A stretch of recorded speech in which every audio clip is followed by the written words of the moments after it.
महाभारत में हस्तिनापुर के महाराज धृतराष्ट्र और महारानी गांधारी के 100 पुत्रों के साथ एक पुत्री भी थी। उनका नाम दुशाला था। दुर्योधन की इस बहन के बारे में बहुत कम पढ़ने को मिलता है। दुशाला का विवाह सिंधु नरेश जयद्रथ से हुआ था। इस तरह से जयद्रथ दुर्योधन के जीजा थे। महाभारत के युद्ध में जयद्रथ ने कौरवों का साथ दिया। उनके पिता वृद्धक्षत्र ने काफी तप किए थे, जिसकी वजह से जयद्रथ का जन्म हुआ। वह साहसी और वीर योद्धा थे। महाभारत के युद्ध में अर्जुन ने दुशाला के पति जयद्रथ का वध कर दिया था, जिससे वह विधवा हो गई थी।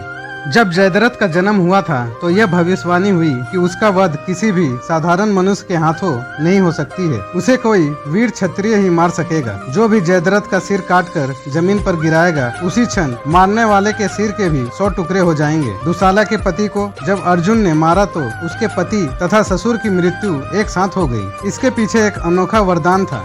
जब पांडव 12 वर्ष के वनवास पर थे, तब एक दिन जयद्रथ उसी जंगल से गुजरा जहां पांडव रह रहे थे। उस समय द्रौपदी को अकेला देख जयद्रथ ने उनका हरण कर लिया। जब पांडवों को यह बात पता चली तो उन्होंने पीछा कर जयद्रथ को पकड़ लिया। भीम जयद्रथ का वध करना चाहते थे, लेकिन कौरवों की बहन दुशाला के पति होने के कारण अर्जुन ने उन्हें रोक दिया। गुस्से में आकर भीम ने जयद्रथ के बाल मुड़वा कर 5 चोटियां रख दी। जयद्रथ की ऐसी हालत देखकर युधिष्ठिर को उस पर दया आ गई और उन्होंने जयद्रथ को मुक्त कर दिया। पांडवों से पराजित होकर और अपने अपमान का बदला लेने के लिए जयद्रथ ने भगवान शंकर की घोर तपस्या की और भगवान शिव से युद्ध में पांडवों को जीतने का वरदान मांगा। तब भगवान शिव ने जयद्रथ से कहा कि अर्जुन स्वयं भगवान नर के अवतार हैं, इसलिए अर्जुन को छोड़ शेष 4 पांडवों को हरा पाओगे का वरदान दिया।